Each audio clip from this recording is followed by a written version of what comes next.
Hi friends, I wanted to talk to you about what your unconscious identification of yourself might be, or your unconscious state might be. So what do I mean by this? We all know people that we have identified as being a certain way, whether they're angry, they're a sad person, they're happy or joyous, they're frustrated, they're stressed. You know, you have these kind of labels for people, or the way that you identify them. And so these identifications of others, right, are not just theirs, you have them too, right? So there's something about you that people say about you that you are, always stressed, or you're always sad, or you're always happy, or whatever it might be. And so we need to understand what these are, because sometimes they lay dormant within us, waiting for a trigger to be expressed, right? So you may have heard the term angry looking for a cause, right? That would be the person who has this dormant state or identification of themselves that they're an angry person. And even if they're not angry, they're looking for a cause to be angry. So they could be working away at their desk, and all of a sudden they get a notification that their boss just called an impromptu meeting. And that triggers them to be angry, and all of a sudden they get frustrated. Why do I have to go to this meeting? They always do this to me. I've got all this work to do, and now they have a reason to be angry. They go to the meeting, and they're sitting there like this, and they're angry for the next 3 or 4 hours, because they are actually angry, looking for a cause to be angry. Because the reality is, it's just a meeting. That's all it really is. It's nothing, just a meeting. But because of their identification of being angry and looking for a reason to express that, they make that meeting way bigger than it is. They make it a waste of their time. They make it something that's going to cause them a delay later.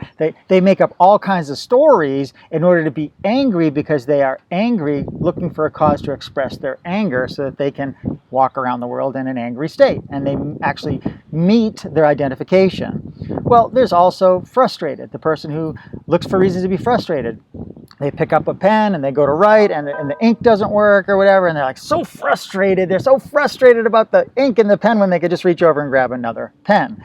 There's the person who is sad, looking for a cause. They're always looking for things in the news to be sad about, or some story about somebody that they know to be sad about, and every time you see them, they're sad. And if they're not sad, the sadness is dormant, waiting for a reason to be expressed. So they look for that reason. They might turn on the news, or they might talk to somebody they know that's having a tough time, so that they can be sad too, to express their sadness. But there's also joy looking for a cause. It's that person who's always looking for a reason to be joyous and happy. And there's positivity looking for a cause, or optimism looking for a cause. There is helpful looking for a cause to be helpful, which can be positive and negative if you're helping too many people and you're not doing your own thing. But the point that I'm trying to make is that you have one too. And you need to identify what it is, or ask people what it might be. I've asked my children and my wife, I've asked my friends and other people and coaching clients, hey, what do you think yours is? And they'll say, I'm frustrated looking for a cause. I'm always looking for a reason to be frustrated. And so once we know what it is, now we have an opportunity to change it. Most people don't know, because it's an unconscious state, right, or unconscious identification. But once it becomes conscious to us, now we can say, okay, what are the triggers in my world that cause me to be that way? Let me either avoid them, or let people know what they are so that they don't trigger me. And let me try to find a new state to start to develop, right? And start to really think about what could be a new state, and then intend that every day. So if my state is stressed or frustration, and I want to be calm and confident, or calm and helpful, or whatever, I could start a new mantra every day. I can walk around in my head and say, I am calm and confident. I am calm and helpful. I am calm and caring. And make that mantra my new mantra until my brain gets reprogrammed that that is the new state that I am in, so that I am calm, looking for a cause to be calm, right? So that when I am frustrated, I'm looking for something in my environment that will be calming for me.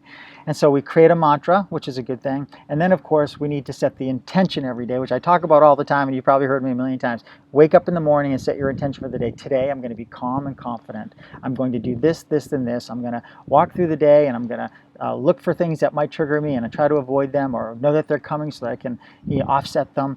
Find a way in the morning to set the intention of how you're going to show up every day. Then use your mantra and change your inner story. Unless that inner unconscious story identification is positive. If it's negative, you've got to change it. If it's positive, good for you. There are not many of people that do have a positive inner story, as you can see as you walk around the world here. But if you do, I want to honor you for that. And if you don't, you have a chance to work on it. Thanks for watching.